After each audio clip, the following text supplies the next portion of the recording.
Hello class 7th, welcome to जनित गुरु fundamental. मैं हूं निकी पंडित एंड आज से हमारा ब्रिज कोर्स स्टार्ट हो रहा है। अभी अभी आप क्लास 6 से क्लास 7th की तरफ आए हो, राइट? जैसे कि यहाँ पे लिखा भी हुआ है क्लास 6 टू क्लास 7th। देखो 7th में जाने से पहले आपको ये पता होना चाहिए कि साइंस में क्या क्या चीज़ें हम इस बार पढ़ने वाले हैं एंड किन किन चीज़ों की आपको बेसिक नॉलेज होनी चाहिए, राइट? जिस तरीके से मैंने आपको क्लास 6 में पूरी की पूरी साइंस पढ़ाई थी, उसी तरीके से मैं आपको क्लास 7th में भी पूरा साइंस पढ़ाऊंगी। क्या आप लोग तैयार हैं साइंस पढ़ने के लिए? यस।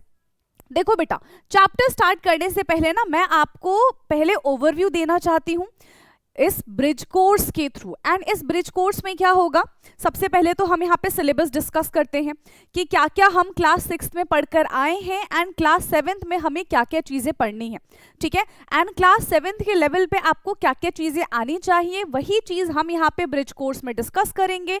कोई भी चीज़ ऐसी नहीं होने वाली है यहाँ पे जो आपके क्लास 7th में काम ना आए, ठीक है? अभी आपको आज की क्लास से समझ में आ जाएगा। ओके, चलिए। देखो भाई, आपको भी पता है कि 1 अप्रैल से ही आपके स्कूल खुलने हैं एंड तभी से आपकी पढ़ाई होगी, ठीक है? बट उससे पहले ना आपका जो फाउंडेशन होता है, ठीक है, उससे पहले जो आपके बेसिक्स होते हैं वो मजबूत करना बहुत ज़रूरी है। इसीलिए हम ब्रिज कोर्स करेंगे। क्या आप तैयार हैं? यस, जल्दी बताएंगे, क्या आप तैयार हैं? अगर देखो आप तैयार हो तो फटाफट से नोटबुक निकाल लो एंड नोटबुक में आपको लिखना है कि this is the bridge course और आज हमारा डे 1 है ब्रिज कोर्स का, ठीक है बेटा? चलिए, तो सबसे पहले हम यहाँ पे बच्चे अपने सिलेबस को कंपेयर करते हैं कि क्लास 6 में हम क्या पढ़कर आए हैं एंड क्लास 7th ऑनवर्ड्स हमको क्या क्या चीज़ें पढ़नी है, किन किन चीज़ों के साथ हमको यहाँ पे डील करनी है, ठीक है? चलिए, सबसे पहले हम बात करते हैं क्लास 6 के बारे में। टोटल 12 चैप्टर थे आपकी क्लास 6 में एंड क्लास 7th में भी आपके पास टोटल 12 चैप्टर ही है, ठीक है? Chapter 1 is the wonderful world of science, diversity in living world, जहां पे हमने काफी सारी चीजें सीखी थी, ठीक है? Mindful eating a path to a healthy body. 4th chapter आपका एक्सप्लोरिंग मैग्नेट था, जहाँ पे हमने मैग्नेट वाली स्टोरी पढ़ी थी, किस तरीके के मैग्नेट, किस तरीके से मैग्नेट का इस्तेमाल किया जाता है एंड पहले किस टाइप के मैग्नेट हुआ करते थे, artificial and natural, in magnets के बारे में हमने यहाँ पे डिस्कस किया था, right? Measurement of length and motion, very very very important chapter. Material around us, हमारे आसपास किस किस टाइप की मटीरियल है, किन से मिलके वो चीज़ें बनी गई हैं, ठीक है? तो यहाँ पे हमने मटेरियल अराउंड अस में ये पढ़ा था। टेम्परेचर एंड मेजरमेंट और journey through states of water, very important chapter. Method of separation in everyday life, 10th chapter था हमारा। Living creature, exploring their characteristics, 11th chapter is nature's treasure and 12th chapter क्या था आपका? Beyond earth. तो ये सारी चीजें already हम पढ़कर आ चुके हैं, इसलिए मैंने फटाफट से आपको ये सारी की सारी चीजें बता दी, ठीक है? नाउ अब आपको क्या पढ़ना है? सबसे पहली बात कि अगर आपने एनसीईआरटी की बुक ले ली है, अगर आपके पास एनसीईआरटी की बुक है तो बहुत अच्छी बात है। एंड जिन बच्चों ने अभी तक एनसीईआरटी की बुक नहीं ली है वो सोच रहे होंगे कि मैम हम कैसे पढ़ेंगे। बेटा, आपको चिंता करने की जरूरत नहीं है, ठीक है? आप एनसीईआरटी बुक जो कि आपकी क्यूरियोसिटी बुक है, आप उसको गूगल पे सर्च कर सकते हैं, ठीक है? एनसीईआरटी टेक्स्ट बुक टाइप करेंगे तो पहला ही लिंक जो आएगा ना, आप उसको ओपन करेंगे, उससे आप किसी भी क्लास की, किसी भी सब्जेक्ट की बुक को डाउनलोड कर सकते हो एंड सारी की सारी चीज़ें ये फ्री में हो जाएंगी, ठीक है? तो अगर जो आपके पास बुक नहीं है तो वहाँ से जाके आप बुक को डाउनलोड कर सकते हैं। अगर इसके बाद भी आपको समझ में नहीं आया है तो आप मुझे कॉमेंट कर सकते हैं, मैं आपको लिंक प्रोवाइड कर दूंगी, ठीक है बेटा? चलिए, क्लास 7th के बारे में हम यहाँ पे बात करते हैं, ठीक? टोटल 12 चैप्टर है। फर्स्ट चैप्टर है आपका the ever evolving world of science, जिसमें ओवरऑल पूरे साइंस में हम क्या क्या चीजें पढ़ने वाले हैं इसके बारे में यहाँ पे डिस्कस किया गया है। चैप्टर 2 की बात करें तो exploring substances, acid, bases and neutral के बारे में बात करेंगे, which is again a very very very important chapter class 7th के लिए भी, क्लास 10th के लिए भी और आगे 11th में जाएंगे तब के लिए भी इंपॉर्टेंट है, ठीक है? क्लास ये चैप्टर 3 के बारे में बात करें, electricity circuit and their component, बहुत लंबे टाइम तक आपका साथ रहेगा ये चैप्टर, ठीक है। Chapter 4 the world of metal and non metal, again this is very important chapter. Chapter 5 है changes around us, physical and chemical change, हमारे आसपास किस टाइप के चेंजेस होते हैं वो सारी की सारी चीजें हम इस चैप्टर में पढ़ेंगे। चैप्टर 6 है adolescence, a stage of growth and change, तो इस एज में, जिस एज में भी आप हो, आपकी बॉडी में किस किस टाइप के चेंजेस होते हैं, ये सारी की सारी चीजें हम इस चैप्टर में पढ़ेंगे। हीट ट्रांसफर इन नेचर, किस किस तरीके से हीट को ट्रांसफर किया जाता है, कंडक्शन, कन्वेक्शन एंड रेडिएशन, ये सारे के सारे मेथड हम चैप्टर 7 में पढ़ेंगे। चैप्टर 8 है measurement of time and motion, जैसे कि आपने यहाँ पे measurement of length and motion पढ़ा था, यहाँ पे देख लो मोशन रिपीट हो रहा है ना, measurement of time and motion यहाँ पे हमारा चैप्टर आ गया। चैप्टर 9 के बारे में बात करें, life process in animal, animal में किस तरीके से लाइफ का टेक्स प्लेस होता है, कौन कौन से फंक्शंस होते हैं जो परफॉर्म करते हैं, उसको हम इस चैप्टर में जानेंगे। And life process in plants हम इसमें पढ़ेंगे। नेक्स्ट है हमारा लाइट, शेडो एंड रिफ्लेक्शन, किस तरीके से लाइट की हेल्प से हमारा शेडो बनता है, हमारा रिफ्लेक्शन बनता है, ये हम चैप्टर 11 में जानेंगे। चैप्टर 12 की बात करें तो अर्थ, मून एंड दी सन, देखो यहाँ पे बियॉन्ड अर्थ था एंड ये जो हमारा चैप्टर है कहीं ना कहीं इंटरलिंक्ड होगा, क्लियर है। अब देखो यहाँ पे हम ब्रिज कोर्स किस तरीके से स्टार्ट करेंगे वो मैं आपको बताती हूँ। अब जो भी चीजें, ये तो बहुत बेसिक चैप्टर है, इसको अभी हम कंसिडर नहीं करते हैं, ठीक है।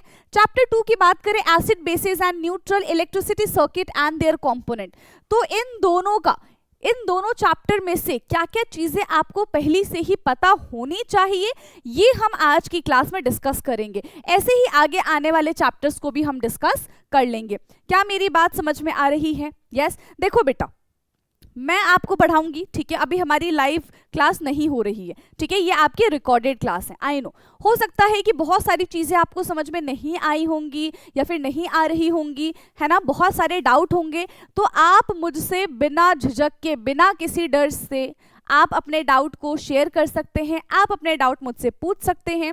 अब क्वेश्चन आता है कि मैम हमारी क्लास कब कब होगी, कितने बजे होगी, तो उसके लिए आपको हर दिन टाइम टेबल मिलता है पोस्ट के थ्रू, आप पोस्ट पे जाके चेक कर सकते हैं, पहली चीज़। दूसरी चीज़, इसी वीडियो के डिस्क्रिप्शन में आपको एक व्हाट्सएप का लिंक दिया गया होगा, आप उस पर टैप करेंगे, हमारे साथ जुड़ेंगे, और भी बहुत सारे बच्चे सेम क्लास के वहाँ पे जुड़े हुए हैं, ठीक है, तो वो भी अपने क्वेश्चंस पूछेंगे, आप भी अपने क्वेश्चंस पूछ सकते हैं वहां पे, ताकि देखो एक बच्चा अगर क्वेश्चन पूछेगा ना, तो हो सकता है कि वो क्वेश्चन आपके दिमाग में ना आया हो, बट उस बच्चे के दिमाग में आया है, ठीक है, तो उससे आपको भी तो नॉलेज मिलेगी। तो इस वजह से, इस पर्पस से हमने वो ग्रुप बनाया है जहां पे आप अपना पीयर टू पीयर डिस्कशन भी कर सकते हैं, लेकिन सिर्फ पढ़ाई से रिलेटेड, पहली चीज। दूसरी चीज, जो भी होमवर्क आपको यहाँ से दिया जाएगा आप उस होमवर्क को करेंगे और उस ग्रुप में शेयर करेंगे। थर्ड थिंग, जब भी हमारी क्लास होगी तो उस क्लास की लिंक आपको शेयर की जाएगी, ताकि एक भी क्लास आपकी मिस ना हो। तो इसीलिए ग्रुप को ज्वाइन करना बेहद जरूरी है। सारी चीजें एकदम फ्री रहेंगी बेटा, बस आप जाइए, ग्रुप ज्वाइन करिए, ये आपके लिए बेनिफिशियल है। ओके, चलो, तो सबसे पहले हम यहाँ पे एसिड बेसिस के बारे में बात करते हैं, क्या क्या चीजें हमको एसिड एंड बेसिस के बारे में पता होनी चाहिए, ठीक है। हमारे आसपास बहुत सारी ऐसी चीजें हैं, ठीक है, जैसे कि आपने देखा है ना कोई एक पुरानी सी मूवी जिसमें ऐसे जो बाबा होते हैं वो क्या करते हैं, पानी का रंग बदल देते हैं और बोलते ओ माय गॉड ये हमारा जादू हो गया। सो दैट इज नॉट जादू, दैट इज साइंस, ठीक है। साइंस की वजह से क्या होता है, वो कलर चेंज होते हुए हमको दिखता है, एंड ये सेम कलर चेंज आप भी कर सकते हो, ठीक है। कैसे कलर चेंज करोगे, किसकी हेल्प से आप कलर चेंज करोगे, इसके बारे में भी हम यहाँ पर डिस्कस करेंगे, ठीक है। तो किसी भी चीज को ना ऐसे अंधविश्वास कर लेने से बेहतर है कि उसके पीछे की साइंस को समझा जाए। मानते हो कि नहीं मानते हो? मानते हो ना। सो many substances around us shows change color when mixed with a certain liquid. जब दो लिक्विड को आपस में मिलाया जाता है या फिर सॉलिड लिक्विड को आपस में मिलाया जाता है, हम क्या देखते हैं कि इसमें कहीं ना कहीं कलर में चेंजेस हो रहे हैं, ठीक है, that is natural. These color changes help us to identify whether a substance is acidic, basic or neutral. यहाँ पे जो हम color change के बारे में बात करेंगे तो ये हमको क्या बताता है कि हमारे पास जो substance है वो acidic nature का है, basic nature का है या फिर neutral nature का है. इस हिसाब से ही अपने color को change करेगा. बिल्कुल उसी तरीके से, किस तरीके से, जिस तरीके से आप अपने nature को change करते हो जब आप अपने रिश्तेदारों के सामने होते हो, है ना, आपका नेचर तब बिल्कुल अलग होता है ना. आप बोलते हो नमस्ते अंकल, नमस्ते आंटी, हर जगह बहुत ऐसे संस्कार वाली फीलिंग देते हो आप. लेकिन जैसे ही आप स्कूल पहुंच जाओ और अपने दोस्त को देख लो, फिर आपका नमस्ते निकलेगा, हेलो हाय भी नहीं निकलता है, ठीक है. आप, मुझे सब पता है ना, आपको ही पता है कि आप अपने दोस्तों से कैसे बात करते हो, तो वहां पे आपका नेचर कुछ और होता है, ठीक है. उसी तरीके से यहाँ पे भी कलर चेंज की हेल्प से हम ये समझ जाएंगे कि सब्सटेंस हमारे पास एसिडिक नेचर का है, बेसिक नेचर का है या फिर न्यूट्रल नेचर का है. Clear? Substance that help in identifying the nature of another substance is called an indicator. अच्छा, अब मैंने आपको क्या बोला कि आपका नेचर अपने रिश्तेदारों के सामने कुछ और होता है, स्कूल में अपने दोस्तों के सामने कुछ और होता है. तो ये कैसे आपने अपने नेचर को चेंज किया, माहौल के हिसाब से आपने अपने नेचर को चेंज किया. तो यहाँ पे जो केमिकल है वो अपने कलर को किसकी हेल्प से चेंज करेगा, तो वो इंडिकेटर की हेल्प से कलर को चेंज करेगा. किसकी हेल्प से चेंज करेगा बेटा? इंडिकेटर की हेल्प से कलर को चेंज करेगा, ठीक है. नाउ सबसे पहले हम जानते हैं इंडिकेटर क्या होता है. तो इंडिकेटर वो सब्सटेंस है जो कलर चेंज करने में हेल्प करते हैं, ठीक है.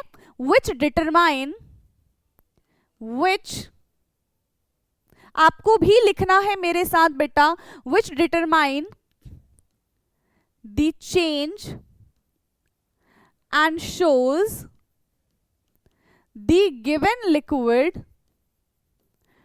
और given compound लिख लो, और the given compound is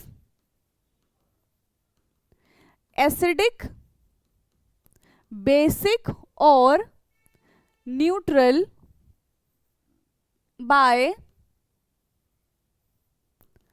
changing its color. हमें कैसे पता चलेगा? कलर को चेंज करने की वजह से हमें पता चल जाएगा कि कौन सी चीज एसिडिक है, कौन सी चीज बेसिक है एंड कौन सी चीज न्यूट्रल है, ठीक है. अब यहाँ पे क्या चीज दे रखा है? दिस इज लिटमस पेपर, ठीक है, दिस इज लिटमस पेपर. मान लो मेरे पास ना एक खतरनाक सा केमिकल है, ठीक है, मेरे पास एक खतरनाक सा केमिकल है ना. तो कैसा, ये डेंजरस का साइन हम कैसा बनाएंगे? यहाँ पे क्रॉस वाला साइन लगा देते ना, डेंजरस वाला, ठीक है.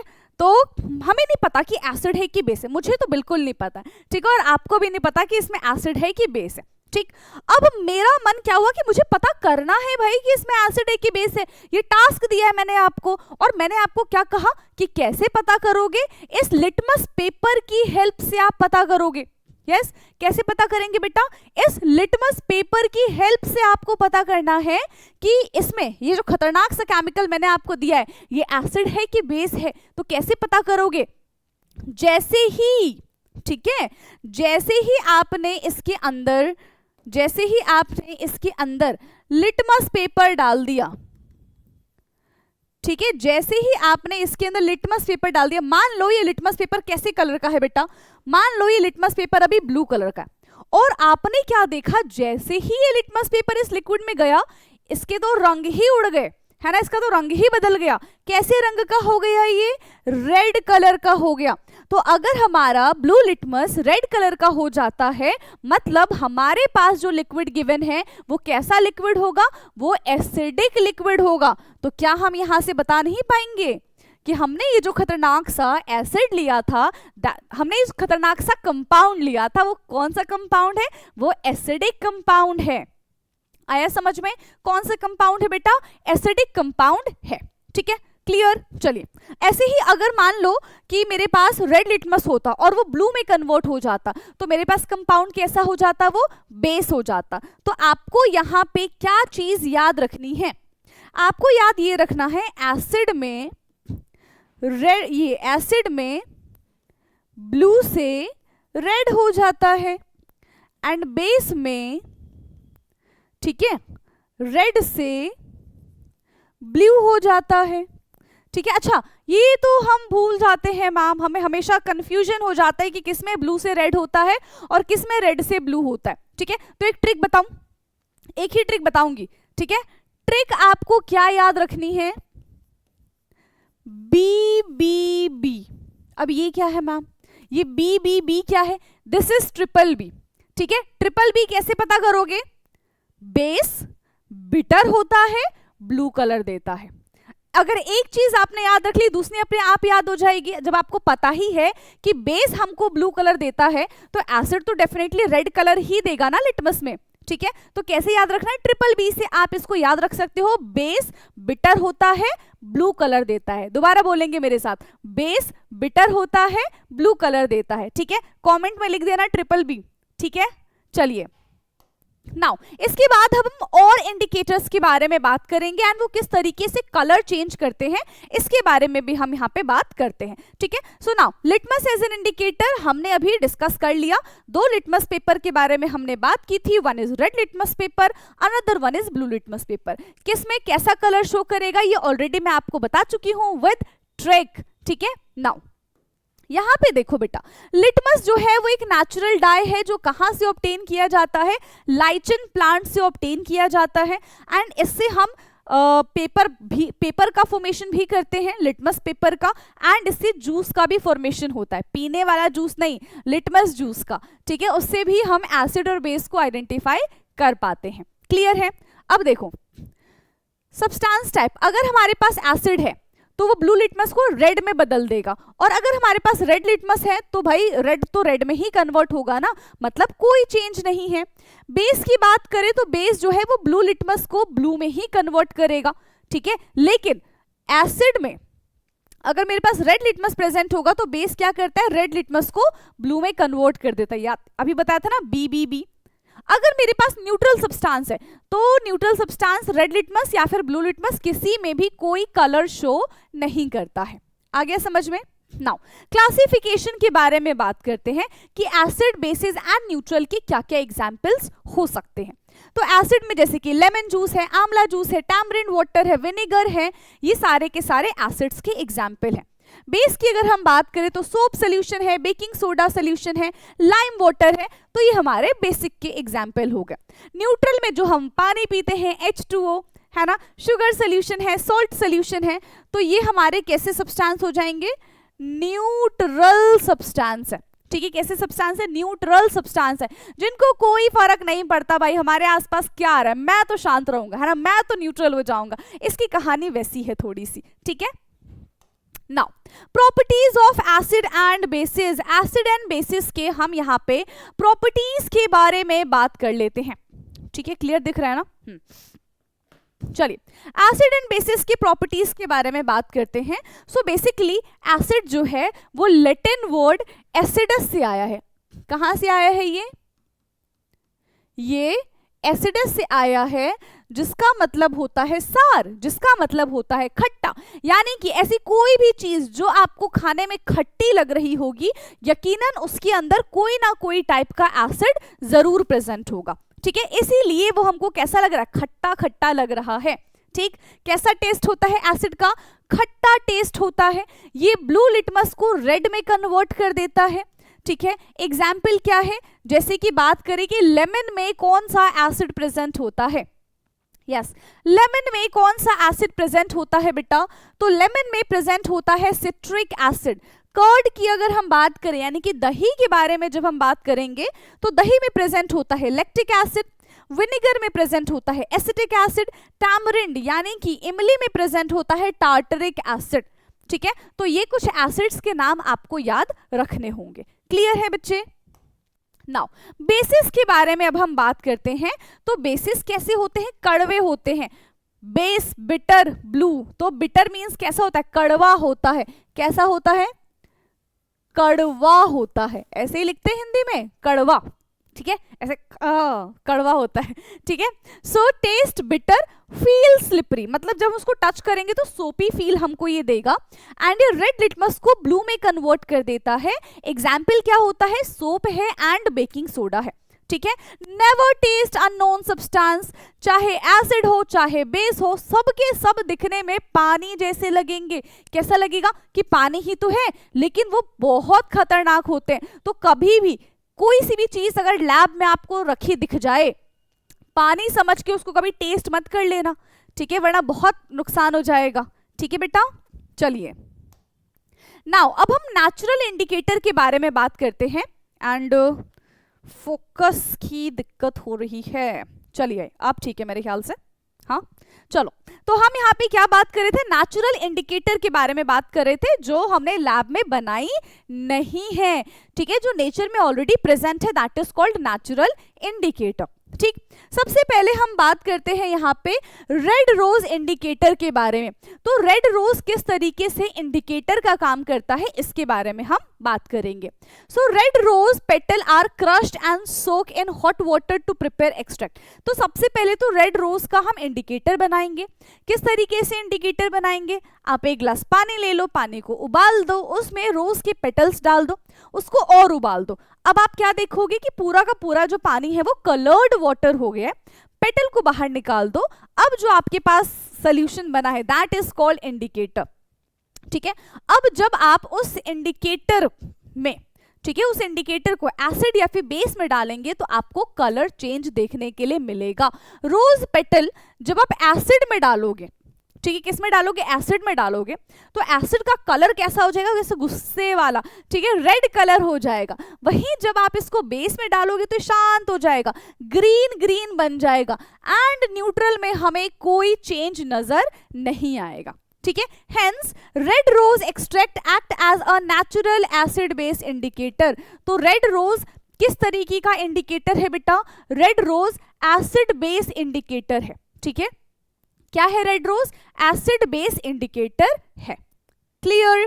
नाउ नेक्स्ट है टर्मरिक। आप सबके घर में है ना हल्दी, ठीक है, हल्दी वाला दूध पीते हो कि नहीं पीते हो, तो यहाँ पे जो हल्दी होता है वो भी एज अ इंडिकेटर काम करता है, ठीक है। और इंडिकेटर का मतलब आपकी गाड़ी वाला इंडिकेटर तो बिल्कुल नहीं है, ठीक है। कभी ये सोच लो और बोलो कि मैम हमारी गाड़ी में भी तो इंडिकेटर है, बट वो हमको एसिड और बेस के बारे में नहीं बताता है, ठीक है, बट वो आपको लेफ्ट राइट के बारे में बताता है ना, ठीक है। ऐसे ही ये वाला इंडिकेटर हमको एसिड और बेस के बारे में बताता है, क्लियर है। अब चलिए, so turmeric paper is yellow in colour, of course turmeric जैसा कैसा कलर का होता है, येलो कलर का होता है, पीला पीला रंग का होता है।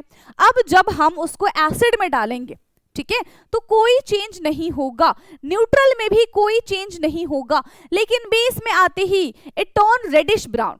इसका एक एग्जाम्पल समझो, आपके घर में आज बनी है कढ़ी, है ना, कहीं बनी तो नहीं है आपके घर में सच में। तो देखो मान लो कि आज आपके घर में कढ़ी बनी और आपने कढ़ी खाई और आपने आज अपनी फेवरेट व्हाइट शर्ट पहनी है, ठीक है, और या फिर फेवरेट व्हाइट टॉप पहनी है, गर्ल्स के केस में अगर हम बोले तो, ठीक है। अब आप बहुत मजे से कढ़ी खा रहे हो और क्या हुआ कि आपका कढ़ी जो है खाते खाते आपके व्हाइट शर्ट या फिर व्हाइट टॉप पे गिर गया। अब आप क्या करोगे, मम्मी से डांट पड़ जाएगी, जल्दी जल्दी गए साबुन से उसको घिस के ऐसे धो दिया। अब आप क्या देख रहे हो कि भाई हमने इसको साफ किया कि गंदा कर दिया, हाँ। अब आप क्या देखोगे कि पहले जो ये येलो कलर था, अब वो पता है कैसे कलर का हो जाएगा, अब वो रेडिश ब्राउन कलर का हो जाएगा। क्यों रेडिश ब्राउन कलर का हो जाएगा, क्योंकि जब आपने अपने व्हाइट शर्ट को, व्हाइट टॉप को साबुन से धो दिया, साबुन, soap is a base, base में इसका कलर कैसा हो जाता है, रेडिश ब्राउन कलर हो जाता है। इस वजह से उसका कलर छूटने की बजाय वो और ज्यादा डार्क हो गया एंड इवन उसका कलर चेंज हो गया, ठीक है। तो यहां से हम क्या आइडेंटिफाई करेंगे कि हाँ हल्दी जो है वो एज अ इंडिकेटर काम करता है, एसिड बेस इंडिकेटर की तरह काम करता है, ठीक है। And turmeric is useful only to identify base, इससे हम बेस को आइडेंटिफाई करते हैं, क्लियर। नाउ नेक्स्ट वन है अदर नेचुरल इंडिकेटर। और भी बहुत सारे नेचुरल इंडिकेटर होते हैं। अभी मैंने आपको लिटमस के बारे में बताया, रेड रोज के बारे में बताया, एंड अभी हमने टर्मरिक के बारे में बात की। इसके अलावा भी और भी बहुत सारे इंडिकेटर हैं, जैसे कि बीट रूट है, ठीक है, पर्पल कैबेज है, हिबिस्कस फ्लावर है, जामुन है, ये सभी अलग अलग कलर शो करते हैं एसिड एंड बेसिस में। क्या इतनी समझ में आ गई इतनी सारी चीजें जो हमने एसिड और बेस के बारे में पढ़ा है, राइट? मेरे ख्याल से इतना अब आपको क्लियर होगा, यस और नो? जल्दी बता दो। एक और टाइप का यहाँ पे इंडिकेटर हमको दे रखा है, दैट इज ऑल्फैक्टरी इंडिकेटर, यानी कि जिसमें हम ऐसे ही स्मेल करके आइडेंटिफाई कर सकते हैं कि whether given thing is acid और अ बेस, ठीक है? So some substances shows change in smell in acidic और बेसिक मीडियम। तो यहाँ पे क्या होता है, स्मेल रिमेन इन एसिड। मान लो मेरे पास क्या है, मेरे पास दो कंटेनर है, मुझे नहीं पता किसमें एसिड है किसमें बेस है, ठीक है, और मेरे पास लिटमस पेपर भी नहीं है, मुझे ना स्मेल करके बताना है कि किसमें एसिड है और किसमें बेस है। तो मैं क्या करूंगी, अनियन लूंगी और अनियन को इस तरीके से चॉप कर दूंगी और उसको एक कपड़े में लपेट दूंगी। आपको भी पता है कि अनियन की स्मेल बहुत बहुत बहुत ज्यादा स्ट्रांग होती है, ठीक है? तो अब यहाँ पे क्या होगा कि वो जो स्मेल है वो उस कपड़े में आ गई। मैंने कपड़े के कर दिए 2 टुकड़े, एक स्ट्रिप इसमें डाल दी, एक स्ट्रिप इसमें डाल दी, और फिर मैंने दोनों को निकाला और फिर स्मेल किया, ठीक है? अब जिसमें से मुझे अनियन की स्मेल आएगी वो बीकर मेरा एसिड वाला बीकर हो जाएगा, और जिसमें से मुझे अनियन की स्मेल नहीं आएगी वो बीकर मेरा बेस वाला बीकर हो जाएगा। सो बेस जो है वो क्या करता है, स्मेल को गायब कर देता है, वैनिश कर देता है। तो इस तरीके से हम स्मेल से पता कर सकते हैं कि कौन सी चीज यहाँ पे एसिडिक है एंड कौन सी चीज यहाँ पे बेसिक है। आया समझ में ऑल्फैक्टरी इंडिकेटर क्या होता है, राइट? चलो अब हम बात करते हैं न्यूट्रलाइजेशन रिएक्शन के बारे में। जब देखो आपको पता है मैथ्स का कॉन्सेप्ट कि ये प्लस और माइनस जब मिलते हैं, प्लस का 5 और माइनस का 5, तो आंसर हमारा 0 हो जाता है। तो कुछ इसी तरीके से न्यूट्रलाइजेशन रिएक्शन को भी समझो कि जब एसिड और बेस मिलते हैं तो ये एक दूसरे के इफेक्ट को कैंसिल आउट कर देते हैं, एंड अब जो हमको सब्सटेंस मिलेगा वो न्यूट्रल मिलेगा, ठीक है? कैसा मिलेगा, न्यूट्रल मिलेगा, यानी कि एक सॉल्ट मिलेगा हमको, वाटर मिलेगा और बहुत सारा यहां से हीट भी रिलीज होगा। So this reaction is called neutralization reaction. क्या कहते हैं इसको हम, हाँ क्या कहते हैं? This is called neutralization reaction. Clear है बेटा? So when an acid react with a base, they cancel each other effect. वो एक दूसरे के इफेक्ट को कैंसिल कर देते हैं, and this reaction is called neutralization. और इसी रिएक्शन को हम न्यूट्रलाइजेशन रिएक्शन कहते हैं। तो यहाँ पे हमने एसिड के बारे में पढ़ा, बेस के बारे में पढ़ा, न्यूट्रलाइजेशन रिएक्शन के बारे में पढ़ा एंड इंडिकेटर के बारे में पढ़ा। जब हम इस चैप्टर को पढ़ेंगे ना बेटा, ठीक है, exploring substances acidic, basic and neutral, तब आपको पता चलेगा कि मैक्सिमम चीजें यही है, ठीक है? इसीलिए यहाँ पे ब्रिज कोर्स कराया जा रहा है, राइट? तो डे 1 के हिसाब से आप अपने नोट्स को प्रिपेयर करेंगे। क्लियर है?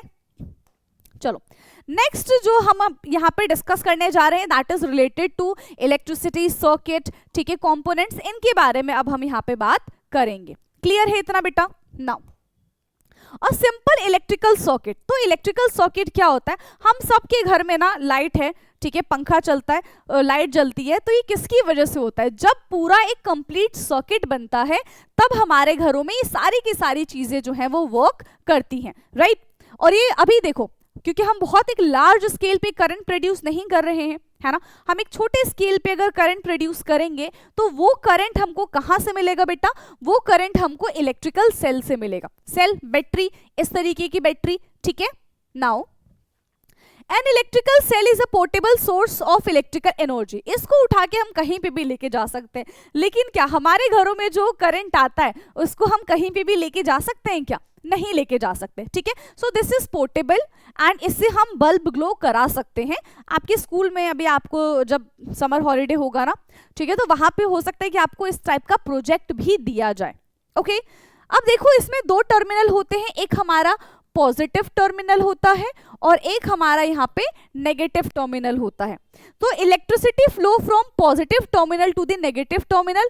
1 मार्क का क्वेश्चन यहाँ से बनता है, ठीक है, ये इंपॉर्टेंट है। 1 मार्क्स का क्वेश्चन यहां से बनता है, ठीक है, और जब तक आप फिजिक्स पढ़ेंगे तब तक ये क्वेश्चन आपसे पूछा जाएगा कि करंट कहाँ से कहाँ पे फ्लो होता है। तो हमेशा याद रखना करंट पॉजिटिव टर्मिनल से नेगेटिव टर्मिनल की तरफ फ्लो होता है। ठीक, नाउ बैटरी के बारे में बात करते हैं भाई। एक होता है सेल, एक होता है बैटरी। तो सेल को हम इस तरीके से रिप्रेजेंट करते हैं। बैटरी की अगर हम बात करें तो इसमें 2-3 डंडे और हम जोड़ देते हैं। जो बड़ी वाली लाइन होती है वो हमारा पॉजिटिव टर्मिनल है, जो छोटी वाली लाइन है वो हमारा नेगेटिव टर्मिनल है। सो battery is a combination of 2 और मोर इलेक्ट्रिक सेल। जब 2 या फिर 2 से ज्यादा सेल को आपस में मिला देते हैं तब वो बनती है बैटरी। ठीक, so cell is connected to the positive to negative, तभी तो करंट फ्लो हो पाएगा और ये हमको ज्यादा से ज्यादा एनर्जी देगा। सेल उतनी एनर्जी नहीं दे पाता है क्योंकि वो सिंगल सेल है, लेकिन जब उन्हीं सिंगल सेल को और सिंगल सेल कंबाइन कर देंगे देन दे बिकम बैटरी। क्या बन जाएंगे वो बेटा? बैटरी बन जाएंगे। अब वो ज्यादा एनर्जी हमको प्रोवाइड करके देंगे, ज्यादा इलेक्ट्रिसिटी प्रोवाइड करेंगे और बहुत लंबे टाइम तक इलेक्ट्रिसिटी प्रोवाइड कर पाएंगे। क्यों? क्योंकि उनकी शक्ति बढ़ गई है। ठीक है, important fact, even a single cell is often called a battery. जैसे कि मोबाइल फोन के बारे में बात करें, है ना, तो आपका मोबाइल फोन में आपने देखा होगा कि एक ही क्या होता है, एक ही सेल प्रेजेंट होता है, उसी को हम उसकी बैटरी बोलते हैं। ठीक है, इन्वर्टर में एक ही सेल प्रेजेंट होता है, उसी को हम बैटरी बोल देते हैं। ठीक है, बट इस टाइप के एक सिंगल सेल को सेल ही बोलेंगे और जब वही सिंगल सेल 2 या फिर 3 से कनेक्ट कर देंगे then it will become battery. ठीक, नाउ नेक्स्ट है हमारा इलेक्ट्रिक लैंप। तो ऑफ कोर्स आप सबको पता ही कि इलेक्ट्रिक लैंप क्या होता है। यहाँ पे हम इनकैंडेसेंट लैंप के बारे में बात करेंगे। ठीक है, use in older torch light. तो पहले की टॉर्च लाइट में इसका इस्तेमाल किया जाता था। इसमें एक बहुत पतली सी फिलामेंट होती है, या फिर आप जब अपने घर के किसी भी बल्ब को देखें तो आप उसमें ना एक बहुत पतली सी ना इस तरीके से बहुत पतली सी एक फिलामेंट देखेंगे एंड वही फिलामेंट जब जलता है तो हम बोलते हैं कि बल्ब ग्लो कर रहा है। ठीक है, एंड ये फिलामेंट किससे मिलके बना है, किस मेटल से मिलके बना है, ये आपका होमवर्क होगा। ठीक है, सेम क्वेश्चन मैं कमेंट में भी लिख दूंगी, आप मुझे बताओगे कि फिलामेंट जो है, बल्ब का जो फिलामेंट होता है वो किस मेटल से मिलके बनता है। ठीक, has a thin wire called filament. Of course इस थिन वायर को हम यहाँ पे फिलामेंट बोलेंगे। जब करंट फ्लो होता है तो फिलामेंट हीट हो जाता है एंड उसकी वजह से ग्लो करने लगता है एंड इट प्रोड्यूस लाइट। ठीक, इफ द फिलामेंट ब्रेक, तो अगर जो हमारा फिलामेंट यहाँ पे ब्रेक हो जाता है तो बल्ब ग्लो नहीं करेगा। तभी तो हम कहते हैं कि ओ लाइट तो फ्यूज हो गई। तो लाइट फ्यूज हो गए मतलब ये फिलामेंट जो है वो ब्रेक हो गया, सर्किट हमारा यहाँ से ब्रेक हो गया। ठीक, नाउ एलईडी लाइट के बारे में बात करते हैं। आपको भी पता है कि आज के टाइम पे एलईडी लाइट बहुत ज्यादा यूज किए जाते हैं।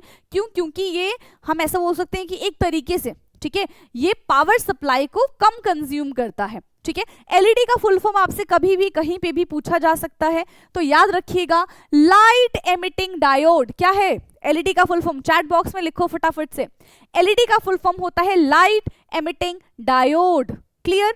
अब देखो, इसको हम मॉडर्न टॉर्च लाइट में यूज करते हैं ताकि ये कम बैटरी कंज्यूम करे, पहली चीज। And most important thing is कि एलईडी के पास कोई फिलामेंट नहीं होता है। ठीक है, इसके पास कोई फिलामेंट नहीं होता है। इसके पास इस तरीके से 2 टर्मिनल है। लंबा वाला जो लाइन है दैट इज पॉजिटिव एंड ये जो छोटी वाली लाइन है दैट इज नेगेटिव। ठीक है, एक हमारा पॉजिटिव हो जाएगा, एक हमारा नेगेटिव हो जाएगा। राइट, लॉन्गर वायर पॉजिटिव है एंड शॉर्टर वायर हमारा नेगेटिव हो जाएगा। LED glow only when connected correctly. ठीक है, जब आप इसका कनेक्शन करेक्टली करेंगे तभी ये ग्लो हो पाएगा, अदरवाइज ये ग्लो नहीं होगा। Current flow only in one direction in LED, ये भी एक इंपॉर्टेंट क्वेश्चन है। ठीक है, 1 मार्क्स में यहां से क्वेश्चन पूछा जा सकता है कि एलईडी में जो करंट का फ्लो है वो कितने डायरेक्शन में होता है, तो सिर्फ और सिर्फ एक ही डायरेक्शन में यहाँ पे करंट फ्लो होता है। ठीक है, नाउ इलेक्ट्रिकल सर्किट के बारे में बात करते हैं। तो सर्किट में क्या क्या चीजें जरूरी हैं? सबसे पहले तो वायर होना चाहिए। ठीक है, कोई भी मेटल की चीज हो सकती है यहाँ पे एज अ स्विच। फिर तीसरा हम यहाँ पे बल्ब भी अटैच करेंगे, बैटरी अटैच करेंगे उस बल्ब को ग्लो कराने के लिए, एंड सबको हमें क्लोज वे में रखेंगे, है ना। कैसा भी आप डिजाइन बना लो बट अल्टीमेटली वो क्लोज्ड होना चाहिए, तभी करंट फ्लो हो पाएगा एंड बल्ब ग्लो कर पाएगा। अगर वो क्लोज्ड नहीं है तो बल्ब ग्लो नहीं कर पाएगा। ठीक है, an electrical circuit is complete path through which electric current flow, है ना, circuit must be closed for current to flow. कैसा होना चाहिए बेटा, क्लोज होना चाहिए, जैसा कि आपको यहाँ पे इस पिक्चर में दिख रहा है, ठीक है। This is switch, this is battery और ये हमारा बल्ब है और इसके बीच में आपको कहीं पे भी गैप नहीं दिख रहा है। तो कैसा होना चाहिए, एकदम क्लोज्ड होना चाहिए, तभी करंट फ्लो हो पाएगा, तभी ये बल्ब ग्लो कर पाएगा। इफ सर्किट इज ब्रोकन और open the lamp will not glow. Yes definitely, अगर सर्किट कहीं से ओपन होगा तो करंट फ्लो नहीं हो पाएगा और जब करंट फ्लो नहीं होगा तो बल्ब ग्लो नहीं करेगा, ठीक है। Direction of current positive terminal से नेगेटिव टर्मिनल, बिल्कुल स्टार्टिंग में ही बता दिया था कि करंट कहां से कहां पे फ्लो होता है बेटा, तो करंट हमेशा पॉजिटिव टर्मिनल से नेगेटिव टर्मिनल की तरफ फ्लो होता है, ठीक है। नाउ इलेक्ट्रिक स्विच के बारे में बात करते हैं, विच इज वेरी इंपॉर्टेंट। अब ये जो स्विच है ये रेगुलेट करता है करंट को आने से रोकता है, करंट को जाने से रोकता है, सिंपल सी बात है। जैसे आपने स्विच ऑन किया करंट समय से दौड़ गया, जैसे स्विच ऑफ हुआ करंट भी रुक गया और ये बताएगा कि बल्ब ग्लो होगा कि नहीं होगा। स्विच ऑन है तो बल्ब ग्लो हो जाएगा, स्विच ऑन नहीं होगा तो अपने आप तो भाई लाइट तो जलने से रही, है ना। So, a switch is a device used to open or close a circuit position of a switch, ठीक है। अगर देखो हमारा स्विच ऑन है मतलब सर्किट क्लोज है, पूरी तरीके से बंद है और बल्ब ग्लो हो जाएगा। लेकिन स्विच अगर ऑफ है तो सर्किट कैसा है, देखो स्विच अगर ऑन है तो ये इस तरीके से हमारा बंद रहेगा, अगर स्विच ऑफ है, ठीक है, तो ये हमारे इस तरीके से रहेगा, तो इनके बीच में गैप आ जाएगा, मतलब सर्किट कंप्लीट नहीं है। और जब सर्किट कंप्लीट नहीं होगा तो क्या होगा, बल्ब ग्लो नहीं कर पाएगा। So switch can be placed anywhere in a circuit. ऐसा कोई खास नहीं है कि भाई स्विच को इधर ही लगाओ, आप अपने घर में अपनी मर्जी से कहीं पे भी स्विच लगवा सकते हैं, ठीक है। वैसे ही इस डायग्राम में भी कहीं पे भी स्विच लगाया जा सकता है, क्लियर है। नाउ सर्किट डायग्राम, तो देखो सर्किट डायग्राम में क्या क्या चीजें होना इंपॉर्टेंट है वही यहाँ पे बताया गया है। सबसे पहले आपके पास इलेक्ट्रिकल सेल होना चाहिए, सेल ले लो या फिर बैटरी ले लो। उसका रिप्रेजेंटेशन क्या होता है, इस तरीके से सेल को रिप्रेजेंट करते हैं। बैटरी की बात अगर हम करें तो इस तरीके से हम बैटरी को रिप्रेजेंट करते हैं, which is multiple cell. Bulb होना चाहिए या फिर एलईडी होना चाहिए, स्विच ऑन ऑफ आपको चेक करना है, एंड कनेक्टिंग वायर्स होने चाहिए, ठीक है। और अगर क्लोज सर्किट होगा तो बल्ब ग्लो करेगा, क्लोज सर्किट नहीं होगा तो बल्ब ग्लो नहीं कर पाएगा, ठीक है बच्चे। Now electrical conductor and insulator, yes conductor and insulator is very important topic जो आपको आना चाहिए। कंडक्टर क्या होता है बेटा, ऐसा मटेरियल जो करंट को अलाउ करता है कि उसके थ्रू पास हो सके, उसको हम कंडक्टर कहते हैं। जैसे कि जितनी भी मेटल वाली चीजें हैं वो सारी की सारी कैसी होती है, कंडक्टिंग मटेरियल होती है, कंडक्टिंग बॉडीज होती हैं। जैसे कि आयरन इलेक्ट्रिसिटी कंडक्ट करता है, ठीक है, एल्यूमिनियम इलेक्ट्रिसिटी कंडक्ट करता है, तो वो क्या हो जाएंगे, वो कंडक्टर हो जाएंगे, राइट। नाउ अब हम बात करते हैं इंसुलेटर के बारे में। तो इंसुलेटर क्या होता है, ऐसी body which do not allow current to pass through it, मतलब जिसके आर पार करंट पास नहीं हो सकता है उसको हम इंसुलेटर कहते हैं। फॉर एग्जाम्पल रबड़ है, प्लास्टिक है, तो ये इंसुलेटर की कैटेगरी में आएंगे, clear. So material through which an electric current can pass, जैसे कि कॉपर है, एल्यूमिनियम है, आयरन है, तो ये हमारा कंडक्टर हो जाएगा। एंड इंसुलेटर के बारे में जब हम बात करते हैं तो वो इलेक्ट्रिसिटी को पास होने नहीं देते हैं। फॉर एग्जाम्पल प्लास्टिक है, रबड़ है, वुड है, ग्लास है, पेपर है, ठीक है। एंड हमेशा याद रखना कभी भी इलेक्ट्रिकल अप्लायंसेस वाली चीजों को जब आप टच करते हैं तो मेक श्योर कि आपने प्रिकॉशंस लिए हुए हैं, आपने स्लीपर्स पहने हुए हैं रबड़ वाले, ठीक है, आपने ग्लव्स पहने हुए हैं, ये सब चीजें भी नहीं की हुई हैं तो आपके हाथ गीले नहीं होने चाहिए, इतना तो आपको ध्यान देना पड़ेगा, ठीक है। ह्यूमन बॉडी क्योंकि गुड कंडक्टर है, we are the good conductor, ठीक है, तो हम बढ़िया कंडक्टर है भाई, हमें झटके वटके लग सकते हैं, हमको करंट वरंट लग सकता है, तो थोड़ा सा बच के रहने की हमको जरूरत है। Never touch switches with weight hands, गीले हाथों से कभी भी स्विचेस को, बोर्ड्स को टच नहीं करना चाहिए, इवन किसी भी इलेक्ट्रिकल अप्लायंसेस को टच नहीं करना है, क्लियर है बेटा। Now reason why a bulb may not glow. अच्छा अभी तो देखो यहाँ पे सुंदर सा ये बल्ब हमारा चमक रहा है, हो सकता है कि हमने सारी चीजें हमने बिल्कुल अपनी तरफ से सॉकेट कंप्लीट कर दिया, फिर भी बल्ब ग्लो नहीं हो रहा है। तो क्या क्या रीजंस हो सकते हैं बल्ब के ग्लो ना होने के पीछे? सबसे पहला, हो सकता है कि सॉकेट कंप्लीट ना हो, मे बी हो सकता है कहीं से टूट गया हो सर्किट, ठीक है। दूसरा हो सकता है कि भाई हमने सारी की सारी चीजें कर दी बट स्विच ऑफ रह गया। होता है ना ऐसा कि हम बहुत जल्दी में होते हैं, अपना फोन चार्ज में लगा देते हैं और हम अपना सो जाते हैं या फिर कुछ भी काम करने लग जाते हैं, फिर हम 2-3 घंटे बाद आके देखते हैं कि अभी भी मेरा फोन 9% ही चार्ज है, क्यों? और फिर ध्यान आता है कि ओ स्विच ऑन नहीं था, ठीक है। तो उस वक्त जो बुरा लगता है, ठीक है, उस वक्त जो गुस्सा आता है, ठीक है, वो यहाँ पे आना चाहिए कि हमने सब कुछ अटैच कर दिया बट हम स्विच ऑन करना भूल गए, इस वजह से भी बल्ब ग्लो नहीं कर रहा है। सेल इज एग्जॉस्ट, जो हम यहाँ पे सेल यूज कर रहे हैं हो सकता है पहले से खत्म वाले सेल हो, है ना। बल्ब इज फ्यूज, हाँ हमारा फिलामेंट जो है वो फ्यूज हो सकता है। Wires are not connected properly, wires जो है वो कनेक्टेड नहीं है प्रॉपरली, लूज कनेक्शन होगा, इस वजह से भी बल्ब ग्लो नहीं कर रहा है। And LED connected in a wrong direction, of course positive का नेगेटिव कर दिया होगा, नेगेटिव का पॉजिटिव कर दिया होगा। So these are the reasons जिसकी वजह से बल्ब ग्लो नहीं कर रहा, ठीक है। तो ये हमारा पूरा ओवरव्यू था, जो बेसिक चीजें आपको पता होनी चाहिए चैप्टर पढ़ने से पहले, आपको पहले से ही आना चाहिए, वो चीज अभी हमने यहाँ पे डिस्कस की है। अभी कुछ टाइम तक आपकी ऐसे ही क्लास चलेगी एंड ये जो क्लासेस है बेटा आपके ब्रिज कोर्स के अंडर है।